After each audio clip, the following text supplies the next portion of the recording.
Bonjour et bienvenue dans Cap sur la semaine, le rendez-vous hebdomadaire Waldata du lundi. Je suis Victoire et ce rendez-vous est l'occasion idéale de faire un point sur les dernières actualités et les analyses de Wallmaster AI.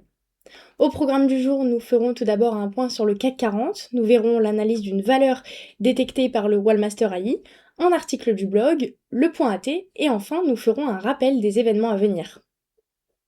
Avant tout, commençons par faire un point sur le CAC 40 qui a ouvert ce lundi 27 avril à la hausse avec 8160,18 points.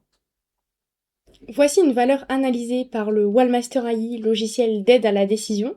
Il analyse les marchés en continu et affiche sur vos graphiques les zones clés grâce à ses AT experts. Ces dernières, en fait, ce sont des méthodes prêtes à l'emploi qui reprennent les plus grands concepts de l'analyse technique automatiquement pour vous. Aujourd'hui, nous allons parler de la valeur ConocoPhillips.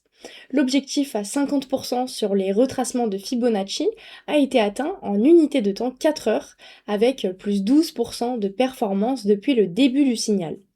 Nous avons pu constater notamment plusieurs signaux techniques haussiers de retournement de tendance, avec une divergence sur le momentum détectée le 17 avril 2026 à 16 heures. La méthode ACD a détecté une figure harmonique haussière AB égale CD, renforçant la dynamique globale, également le 17 avril 2026 à 16 heures. Nous avons également eu la détection d'un swing haussier avec la méthode Ikinashi. Je vais maintenant vous présenter un article du blog. Le groupe Renault signe un bon début d'année 2026 avec un chiffre d'affaires en hausse de 7,3% au-dessus des attentes. Cette progression s'explique surtout par la montée en puissance des véhicules électriques plus chers qui compensent une légère baisse des volumes. Les ventes de modèles 100% électriques progressent fortement et représentent désormais 17% du total avec une dynamique particulièrement solide en Europe.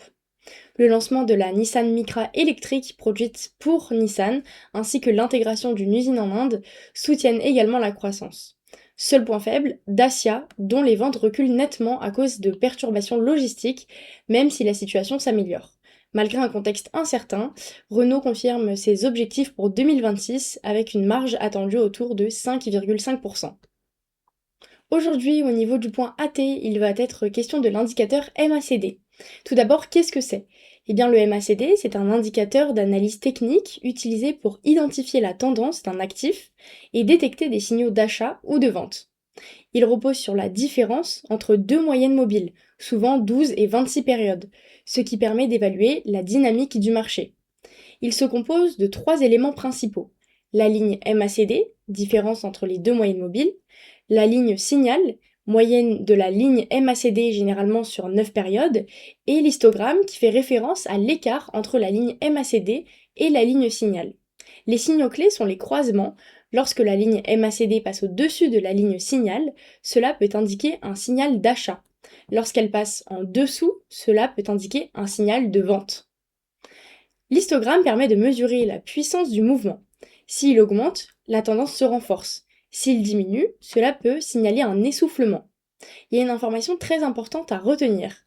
Le MACD est un indicateur clé pouvant être utilisé en détection de divergences entre le prix et l'indicateur.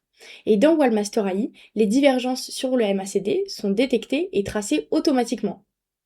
Maintenant, faisons un rappel des événements à venir. Tout d'abord, comme chaque mardi, retrouvez Seb à 10 heures sur la chaîne YouTube de Waldata. Il reviendra sur les valeurs du jour de façon simple et facile à suivre.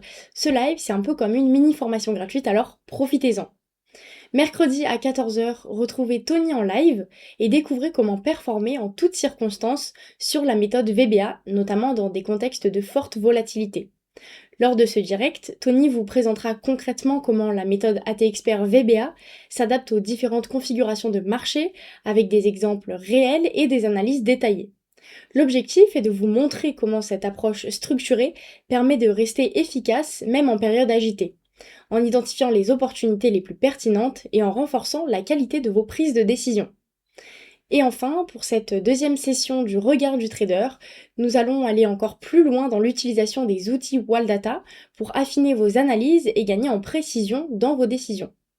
Aux côtés de Romain Bayeul, vous découvrirez comment structurer vos prises de décision de manière encore plus rigoureuse en passant d'un simple signal à une lecture complète et disciplinée du marché.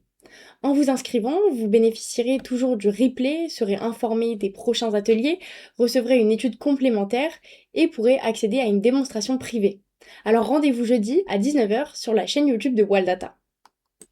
Merci à toutes et à tous d'avoir visionné Cap sur la semaine.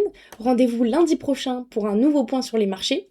N'oubliez pas de vous abonner à la chaîne YouTube de Waldata pour ne rien manquer de nos lives et de nos vidéos.